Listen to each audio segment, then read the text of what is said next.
Hi guys, வணக்கம். ஒரு 4 வருஷத்துக்கு முன்னாடி கோவிட்னு ஒரு பிரச்சனை வரப்போ இந்த உலகத்தோட மொத்த கண்ணு வந்து எங்க திரும்பிச்சுங்க பாத்தீங்கன்னா சைனா. இது எதனால பாத்தீங்கன்னா சைனால இருக்கிற ஊஹான்னு சொல்ற அந்த ஒரு பகுதியில தான் வந்து இந்த கோவிட்னு சொல்ற இந்த பிரச்சனை வந்து ஆரம்பிச்சிச்சு. அந்த சமயத்துல வந்து எல்லாரும் என்ன சொல்றாங்க பாத்தீங்கன்னா சைனா தான் வந்து இந்த கோவிட்னு சொல்ற இந்த வைரஸ் வந்து உருவாக்குனாங்க, அதாவது ஒரு லேப் உருவாக்குனாங்கன்னு சொல்லிட்டு எல்லாரும் சொல்லியிருந்தாங்க. இந்த கோவிட்னு சொல்ற ஒரு பிரச்சனை நீங்க பாத்தீங்கன்னா இன்னி வரைக்கும் வந்து ஒரு தீராத ஒரு பிரச்சனை தான் இருக்கு. இது எதனால பாத்தீங்கன்னா கோவிட் ஆரம்பிச்ச காலத்துல இருந்து வந்து அந்த வைரஸ் வந்து ஒவ்வொரு வேரியண்டா வந்து மாறிக்கிட்டே தான் இருக்கு. அண்ட் அதனாலதான் வந்து இந்த கோவிட்னு சொல்ற இந்த பிரச்சனைக்கு வந்து ஒரு முழுமையான ஒரு தீர்வு வந்து யாரால கண்டுபிடிக்க முடியல. அண்ட் இந்த மாதிரி இருக்கிற ஒரு சூழ்நிலையில வந்து சம்பந்தமே இல்லாம சைனா வந்து இப்ப ரீசெண்டா ஒரு புது வைரஸ் ஒன்று கண்டுபிடிச்சிருக்காங்க. இந்த புது வைரஸ் வந்து எதுக்காக கண்டுபிடிச்சிருக்காங்க, இந்த புது வைரஸ் வந்து எந்த மாதிரி பிரச்சனை எல்லாம் கொண்டு வர போகுது, இதெல்லாம் தான் வந்து இன்னைக்கு நம்ம இந்த வீடியோல வந்து பார்க்க போறோம். ஸோ வாங்க வீடியோக்குள்ள போகலாம். ஆனால் அதுக்கு முன்னாடி அப்படி நீங்க சேனல் சப்ஸ்கிரைப் பண்ணலாம், இப்பயே சப்ஸ்கிரைப் பண்ணிருங்க. அப்புறம் இந்த மாதிரி புது வீடியோ அப்டேட்ஸ்லாம் உங்களுக்கு கிடைச்சிக்கிட்டே இருக்கும். ஓகேங்களா? ஸோ வாங்க வீடியோக்குள்ள போகலாம். வைரலஜிகா சினிகான்னு சொல்ற இந்த ஒரு ஜேர்னல் தான் வந்து இந்த சைனா கண்டுபிடிச்ச இந்த புது வைரஸ் பத்தி வந்து அதுல வந்து பேசியிருந்தாங்க. பேசிக்கலி நீங்க பாத்தீங்கன்னா இந்த வைரலஜிகா சினிகான்னு சொல்ற இந்த ஒரு ஜேர்னல் நீங்க பாத்தீங்கன்னா இப்போ வைரஸ் சம்பந்தப்பட்ட புது புது ரிசர்ச் எல்லாம் இருக்குல்ல, அதை பத்தி எல்லாம் வந்து பேசிக்கலி வந்து இந்த ஒரு ஜேர்னல் தான் வந்து பப்ளிஷ் பண்ணுவாங்க. அண்ட் இந்த ஜேர்னல் வந்து என்ன எழுந்திருக்கு பாத்தீங்கன்னா இந்த சைனா கண்டுபிடிச்ச இந்த புது வைரஸ் இருக்குல்ல, இது வந்து எதுக்காக கண்டுபிடிச்சிருக்காங்க பாத்தீங்கன்னா இந்த ஈபோலான்னு சொல்ற இந்த ஒரு நோய் பத்தி வந்து இன்னும் ஸ்டடி பண்றதுக்காக, இன்னும் ஆராய்ச்சி பண்றதுக்காக தான் வந்து இந்த ஒரு புது வைரஸ் ஒன்று வந்து கண்டுபிடிச்சிருக்காங்கன்னு சொல்லிட்டு அதுல வந்து எழுந்திருக்கு. இந்த ஈபோலான்னு சொல்ற இந்த ஒரு நோய் பத்தி பார்க்கணும்னா இது வந்து 1976, அதாவது 1976ல கண்டுபிடிச்ச ஒரு நோய். இது வந்து பேசிக்கலி வந்து ஆப்பிரிக்கா பகுதியில் தான் வந்து இது அதிகமா வந்து ஸ்ப்ரெட் ஆயிருக்கும். ஆனா இது என்ன பாத்தீங்கன்னா இது வந்து கோவிட் மாதிரி ஈஸியா பரவுற ஒரு நோய் இல்லை. ஆனா வந்து இது வந்து கோவிடோட பயங்கரமான ஒரு நோய். இது எதனால பாத்தீங்கன்னா இது வந்து இந்த இபோலான்னு சொல்ற இந்த ஒரு நோய் வந்து ஒருத்தருக்கு வந்துச்சுன்னா அவர் இறந்து போறதுக்கு சான்ஸ் வந்து ரொம்ப அதிகம். அதாவது கிட்டத்தட்ட 50% மேல இந்த சான்சஸ் இருக்கு ஒருத்தர் வந்து இறந்து போறதுக்கு. அண்ட் இதனால தான் வந்து இன்னி வரைக்கும் வந்து இந்த இபோலான்னு சொல்ற இந்த ஒரு நோய்க்கு வந்து அந்த ரிசர்ச் பண்றதோ இல்லை வந்து அதை பத்தி ஆராய்ச்சி பண்றதோ வந்து இன்னும் தொடர்ச்சியா வந்து சயின்டிஸ்ட் செஞ்சுக்கிட்டு தான் இருக்காங்க. ஆனா இதுல என்ன வருத்தம் தரக்கூடிய ஒரு விஷயம் என்னன்னு பாத்தீங்கன்னா இந்த இபோலான்னு சொல்ற இந்த ஒரு நோய்க்கு வந்து இன்னி வரைக்கும் வந்து ஒரு முழுமையான மருந்தோ இல்லை வந்து ஒரு கியூரை வந்து யாராலும் கண்டுபிடிக்க முடியல. இது எதுல நீங்க பாத்தீங்கன்னா இந்த இபோலான்னு சொல்ற இந்த ஒரு நோய் பத்தி ஆராய்ச்சி பண்ணனா அவங்க வந்து இந்த BSL-4ன்னு சொல்ற ஒரு ஸ்பெஷலான ஒரு லேப்ல மட்டும் தான் வந்து இதை பத்தி ஆராய்ச்சி பண்ண முடியும்.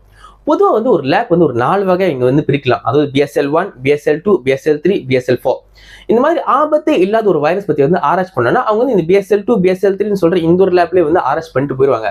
ஆனா இபோலா மாதிரி ஆபத்தான ஒரு வைரஸ் பத்தி வந்து ஆராய்ச்சி பண்ணனா அவங்க வந்து இந்த BSL-4 சொல்ற இந்த ஒரு ஸ்பெஷலான ஒரு லேப்ல மட்டும் தான் வந்து அவங்க ஆராய்ச்சி பண்ண முடியும். ஆனா வந்து இதுல என்ன ஒரு பிரச்சனை நீங்க பாத்தீங்கன்னா இது வந்து இந்த BSL-4 சொல்ற இந்த ஒரு லேப் வந்து எல்லா இடத்துலயும் இது இல்ல. இந்த உலகத்திலேயே வந்து 51 லேப் மட்டும் தான் இது வந்து இருக்கு. ஸோ இந்த மாதிரி இருக்கிற ஒரு பிரச்சனை நீங்க பாத்தீங்கன்னா எல்லாரும் சயின்டிஸ்ட், அதாவது இந்த உலகத்துல இருக்கிற எல்லாரும் சயின்டிஸ்ட்னாலே வந்து இந்த ஒரு லேப் வந்து அவங்களை அக்சஸ் பண்ண முடியாது. ஏன் வந்து இது எல்லா நாட்டிலும் இல்லை அப்படின்னு பாத்தீங்கன்னா இந்த BSL-4 சொல்ற இந்த ஒரு லேப் வந்து கட்டுறதுக்கு இருக்கிற அந்த காஸ்ட் வந்து ரொம்ப ஹை. ஃபார் எக்ஸாம்பிள் நீங்க பாத்தீங்கன்னா ஜெர்மனில இருக்கிற இந்த BSL-4 சொல்ற ஒரு லேப் வந்து அவங்க கட்டுறதுக்கு வந்து இருக்கிற அந்த காஸ்ட் இருக்குல்ல, அந்த எவ்வளவு ஸ்பெண்ட் பண்ணாங்க பாத்தீங்கன்னா கிட்டத்தட்ட 60 மில்லியன் யூரோ வந்து ஸ்பெண்ட் பண்ணாங்க. ஸோ எல்லா நாடும் வந்து இந்த மாதிரி ஹாயான அமௌண்ட் வந்து ஸ்பெண்ட் பண்றது போறது இல்லை. ஒரு லேப்பை கட்டுறதுக்கு இவ்வளவு காசு ஸ்பெண்ட் பண்ணமான்னு சொல்லிட்டு எல்லா நாடும் யோசிப்பாங்களே. ஸோ அதனால தான் வந்து இந்த BSL-4 சொல்ற ஒரு லேப் வந்து குறைவான ஒரு எண்ணிக்கையில் தான் இங்க வந்து இருக்கு. ஸோ சின்ஸ் இந்த மாதிரி சயின்டிஸ்ட்னா எல்லா சயின்டிஸ்ட்னாலே வந்து இந்த இபோலான்னு சொல்ற இந்த நோய் பத்தி ஆராய்ச்சி பண்ண முடியாம இருக்கிற அந்த சூழ்நிலையினால தான் வந்து இன்னி வரைக்கும் வந்து இந்த இபோலான்னு சொல்ற இந்த நோய்க்கு வந்து மருந்து கண்டுபிடிக்கிறது வந்து ஒரு பெரிய சவாலா வந்து இங்க இருக்கு. ஸோ இந்த ஒரு பிரச்சனை நல்லா புரிஞ்சுக்கிட்ட சைனா வந்து என்ன பண்றாங்க பார்த்தீங்கன்னா இதுக்கான ஒரு தீர்வு வந்து நம்ம கண்டுபிடிச்சே ஆகணும்னு சொல்லிட்டு அவங்க வந்து முடிவு எடுக்கிறாங்க. ஸோ அதனால வந்து அவங்க என்ன பண்றாங்க பார்த்தீங்கன்னா அவங்க என்ன யோசிக்கிறாங்க பார்த்தீங்கன்னா இந்த இபோலான்னு சொல்ற இந்த நோய் வந்து நம்ம BSL-4 சொல்ற இந்த ஒரு லேப்ல டெஸ்ட் பண்றதுனால தான் வந்து நம்மளால இது வரைக்கும் வந்து இந்த இபோலான்னு சொல்ற இந்த நோய் பத்தி வந்து இது வரைக்கும் வந்து நம்மளால மருந்து கண்டுபிடிக்க முடியல. ஸோ why not இந்த இபோலான்னு சொல்ற இந்த வைரஸ் வந்து நம்ம BSL-2 சொல்ற அந்த ஒரு லேப்ல டெஸ்ட் பண்ணா என்னன்னு சொல்லிட்டு அவங்க வந்து யோசிக்க ஆரம்பிக்கிறாங்க. அண்ட் இதுல என்ன பிரச்சனை பார்த்தீங்கன்னா அவங்க வந்து இந்த இபோலான்னு சொல்ற இந்த ஒரு வைரஸ் வந்து டைரக்டா எடுத்துட்டு அந்த BSL-2 சொல்ற அந்த ஒரு லேப் வந்து அவங்களால டெஸ்ட் பண்ண முடியாது. ஸோ இதுக்காக வந்து சைனா என்ன பண்றாங்க பார்த்தீங்கன்னா ஒரு புது ஒரு வைரஸ் வந்து கண்டுபிடிக்கிறாங்க. அண்ட் இந்த புது வைரஸ் என்ன பண்றாங்க பார்த்தீங்கன்னா அந்த புது வைரஸ் எடுத்துட்டு ஒரு எலிக்கு வந்து செலுத்துறாங்க. அந்த எலிக்கு செலுத்துற பிறகு என்ன நடக்குது பார்த்தீங்கன்னா இந்த ஒரு இபோலா பேஷண்ட்க்கு வந்து என்னென்ன சிம்டம் எல்லாம் வருமோ அந்த எல்லா சிம்டமும் வந்து இந்த ஒரு எலியும் வந்து அந்த சிம்டம் எல்லாம் காட்டுனுச்சு.